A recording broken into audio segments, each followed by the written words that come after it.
Um vírus ele só morre com uma vacina, ele não vai desaparecer.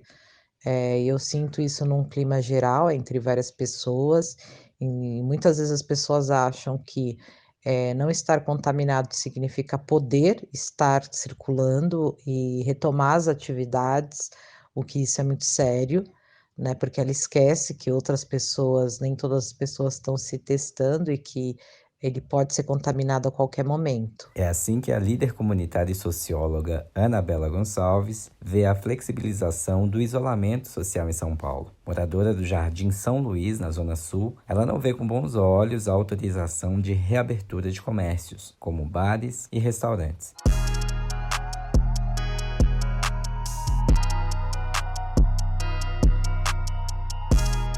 Oi, eu sou o Wagner de Alencar e estou em Quarentena. O podcast é criado pela Agência Mural de Jornalismo das Periferias, com informações, histórias e relatos sobre a Covid-19. Desde a segunda-feira, dia 6 de julho, mais estabelecimentos puderam voltar a funcionar em São Paulo, já que a cidade entrou para a fase amarela de flexibilização, a terceira do Plano São Paulo, que prevê uma retomada gradual da economia. Para entender esse movimento e os impactos disso na vida dos moradores das periferias, conversamos com alguns líderes comunitários nos extremos da cidade, entre eles a Anabela, que abriu o nosso episódio de hoje. A periferia é o lugar que se mais morre de Covid, porque é o lugar onde se mais morre de tudo, né. A periferia é onde se mais morre, ponto. E aí você pode acrescentar 2 pontos a partir daí e estabelecer quais são os tipos de morte, né. A gente tem o genocídio policial, a gente tem, alimentação precária, a gente tem falta de saneamento básico, a gente tem baixa escolaridade em formação, a gente tem diversos tipos de mortes aqui na periferia. O Covid com certeza não seria diferente. Em Paraisópolis, a segunda maior favela da cidade, o Gilson Rodrigues, que é líder comunitário por lá, não apoia a reabertura. Para ele, essa flexibilização acontece em um momento em que as favelas ainda estão buscando saídas para a crise. Uma crise, como sempre falamos por aqui, que escancara ainda mais as desigualdades sociais.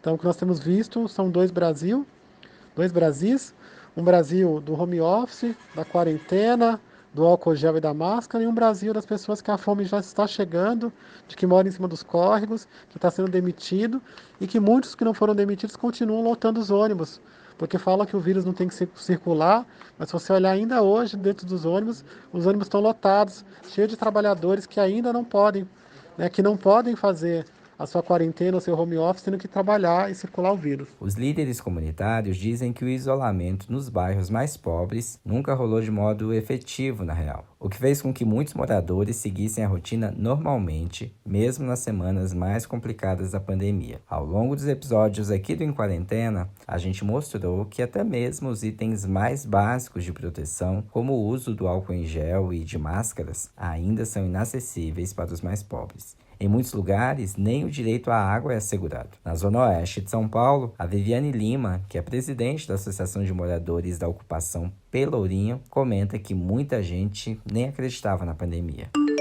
Eu cheguei a ouvir de alguns moradores da comunidade onde eu sou líder comunitária que isso seria doença de rico. Muitas das crianças e dos pais, eles andavam e andam pela comunidade sem nenhum tipo de proteção, sem máscara, sem álcool em gel.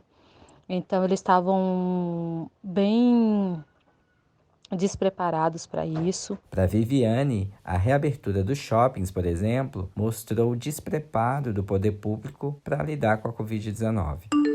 Muitas pessoas foram para um shopping.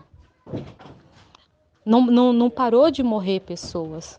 Hoje nós estamos com mais de 60 mil vidas ceifadas por causa de um vírus.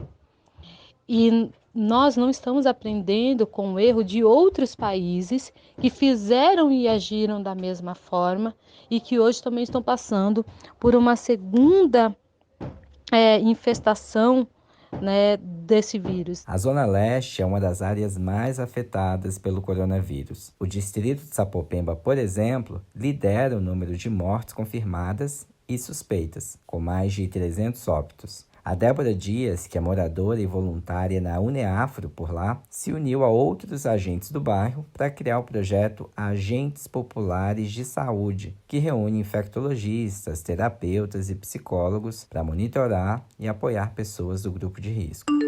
A gente está pensando numa ideia de redução de danos. Então, os movimentos de saúde, os movimentos culturais que estão incidindo aqui em Sapopemba, né? A gente tem a Uniafro Brasil com o projeto Agente Popular de Saúde, a gente tem a Brigada pela Vida, a gente tem um projeto Vizinhança Solidária. Bom, esses coletivos estão se unindo para poder fazer um processo de redução de danos, para poder chegar na população e dizer, se o seu comércio está aberto, cumpra as leis municipais. Vale lembrar que, para quem vive em São Paulo, as regras para quem tem bar ou restaurante são manter 2 metros de distância entre uma mesa e a outra, estar a pelo menos 1,5 metros de distância também das pessoas, usar sempre máscaras, tanto os clientes quanto os funcionários do estabelecimento, além de manter um processo de higienização intenso e constante no local.